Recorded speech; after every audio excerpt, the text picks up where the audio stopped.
決第2回戦。1回戦の勝者服部タイフンの相手はなんと清水さんの NSX。 スタート。あれ、今向こうなんか黒い塊みたいなのが通りませんでした？あれ、負けちゃう。台風に負けちゃう。あー、なんでどうして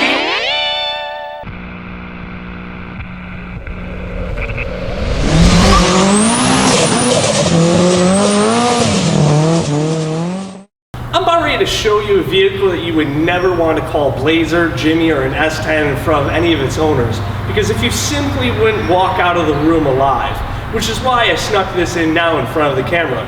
Evidence. You're gonna die, clown! You think that's funny? Behold, Sport Machine's Typhoons shop truck. Wait a second, shop truck? If I'm correct, they only made less than 7,000 total, and it's cruising around all decked out in this Arctic whatever crap, gobbledygook. I'm intrigued. Sport Machines is a dedicated business to the survival of typhoons, cyclones, and Sonoma GTs. And this one here is just sitting pretty on some beautiful F40 style 3DSM wheels. That sticker bomb wrapped it in a black, silver, and red. I said, oh Lord Jesus, it's a fire. This truck was amazing in the 90s, perhaps ahead of its time, but I'm willing to bet that it's still a modern performer because Sports Machines doesn't only restore these beauties, they improve on them with upgraded mounts, improving cooling, and upgrade turbo, suspension, and not to mention an engine computer that doesn't use a floppy disk, are all major upgrades to this bad boy. And the Typhoon inspires a good deal more confidence than the Cyclone when taking curves. The combination of wide Firehawk 50 Series V-rated tires and performance-tuned suspension are aided by a height adjustment feature not found on the Cyclone. I literally could spend all day standing here talking about it, but we can't, because wait, there's more. Yes, ladies and gentlemen, it's a two for Thursday, Tuesday, whenever I feel like posting this shit, all right? So you're welcome. This is Zane's tie, and his goals of autocrossing a 20-year-old ride sounds, well, zany. Sorry, man. Had to find a pun somewhere. It's running aftermarket control arms, adjustable coils. The steering box has been swapped out to a quicker ratio, ZQA. With quick steering comes quick stopping. It has CTSV Brembo brakes all around. But all of this pointless without TSW wheels. There are 18x8 in the fronts and 18x9.5 in the back. I mentioned there's tires, but they were some Japanese shit. I only speak English. So let's ready to rock and roll the fun part.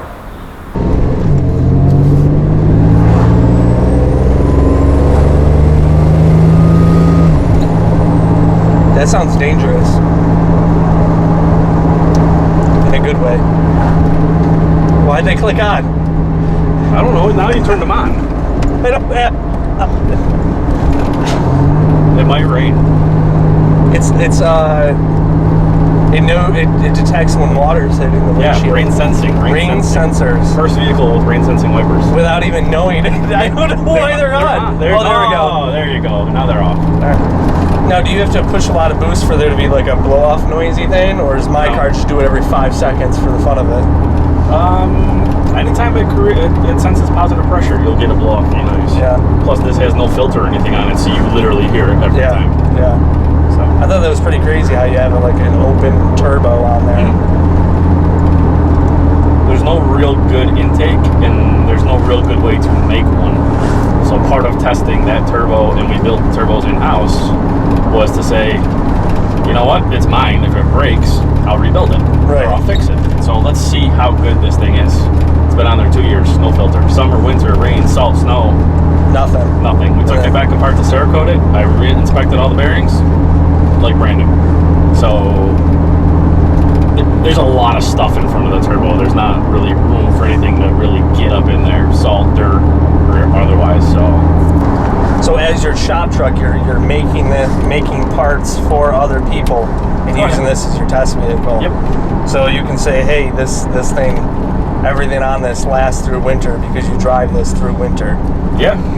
Summer, winter, also nuances like, hey, this bolt's a real pain in the butt. Let's, make a wrench, or let's adjust this bracket a little bit to make it a little bit easier because, like your car, you buy something and it bolts on. Right. These things, nothing ever bolted on. No two trucks were the same.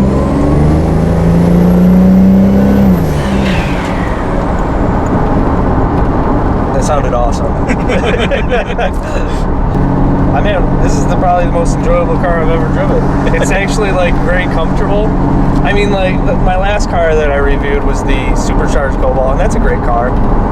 But it's kind of crazy that this car is even 10 years older than that. And that car is designed to be a sports racing car, you know.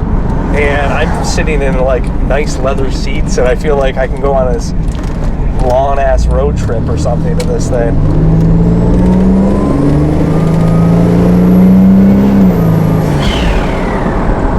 Coilovers go a long way for improvement. Yeah. This thing, factory suspension, everything rattles, everything creaks because it's a pickup, you know. Bringing the Typhoon down from speed are front disc and rear drums. They are all ABS equipped and stopped our test truck from 60 in a short average distance of 103 feet. Stops were straight, but there was a fair amount of nosedive. Right. And it really wasn't meant to handle. Coilover single best. I mean, you still hear some of the creaks that you expect, like, you know, the windows moving a bit, and like, I don't know, there's something in the middle dash that's doing something. It's actually the rear window glass. Oh, the glass in the back? Yeah, the latch, the way the latch clasps on there, it creates a metal sound. If this didn't have coilovers, that would make that noise all the time. And I know, I'm sure that the suspension was like, you're going up and down like this a lot, and you just don't feel that in this at all. The coilovers, it's one of our best products, and it proves its worth every day. Yeah, you know, from the previous video you can see it handles for a 4,000 pound truck, you know, an all-wheel drive live axle truck, you know.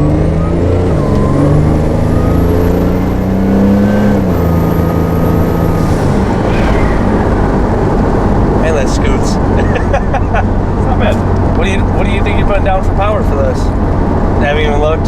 Haven't even looked. We wanted to dyno it, but we had already done so many things because of test phases of parts. Yeah. And it wasn't like, oh, it's stock and then we'll incremental, so it was a little too late. Right. I'd like to do it now because we're getting more into standalone engine management systems and custom cam specs. We're working with Steve Morris engines on those,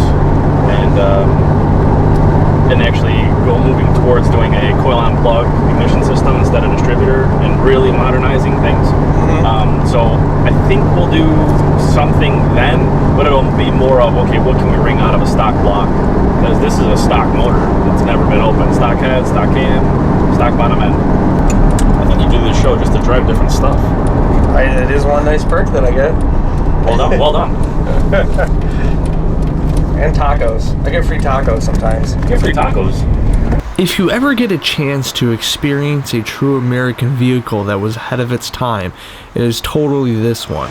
While I joke about calling them Blazers or S10s, they certainly are not. Out of all the vehicles I've ever driven so far this year, this is my personal favorite. I love all the quirks that this has, but they were all completely livable. But more importantly, I love the absolute, and I mean 100% passion that Tom has for these things. There isn't a doubt in my mind that he could rattle off almost every part number that this thing possesses. So perhaps the name of Sport Machines isn't referring to just his business of keeping these alive. I am sure he's there as a car terminator. Beware Sarah O'Connor, he will be restoring a theater near you.